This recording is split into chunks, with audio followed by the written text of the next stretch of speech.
The typical home inspection process. Whether you're buying or selling a house, you'll need to go through the home inspection process. On the surface, home inspections seem pretty straightforward, and they usually are, but they aren't always as smooth as expected. Here's a brief walkthrough of the standard home inspection process. When you're buying or selling a house, there will usually be a home inspection contingency written into the contract that allows buyers to cancel the sale or negotiate repairs based on the results of that inspection.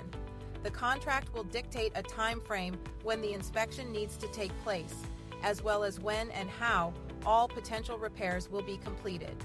Homes are complicated structures that tend to hide their flaws exceptionally well, so home inspections are always recommended for the buyer's protection. When choosing a home inspector as a buyer, it's important to choose one that is bonded and insured, as well as looking into a company that only does inspections and not repairs as well, so you don't get suckered into unnecessary repairs.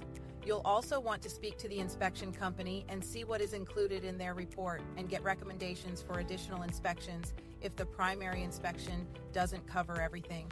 Luckily, the real estate agent that is representing you can usually handle all of this. As the seller on inspection day, it's always recommended that you are present in the house and available to the inspector so you can see what he is seeing.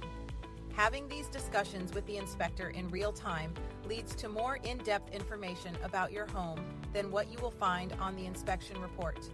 After the inspection, both the buyer and seller will receive a detailed report of everything the inspector found. Lots of folks get hung up on the number of items that an inspector finds, and it's important to remember that it's not how many issues are listed, but how severe the most egregious ones are. It's also important to keep in mind for both buyers and sellers that the older the house is, the more things are going to be wrong with it. If your home inspection report contains significant damage, as a buyer, you may be able to ask the seller to cover the cost of the repairs or negotiate a discount on the purchase price. A good rule of thumb here is to only ask for repairs to major damage. If it can be described as normal wear and tear, the buyer will most likely be responsible for it. Ultimately, the buyer wants to make sure they're getting the house they saw when they first fell in love with the home. Home inspections can be complicated, but if you hire the right agent, the process should be extremely simple for you. Thanks for watching.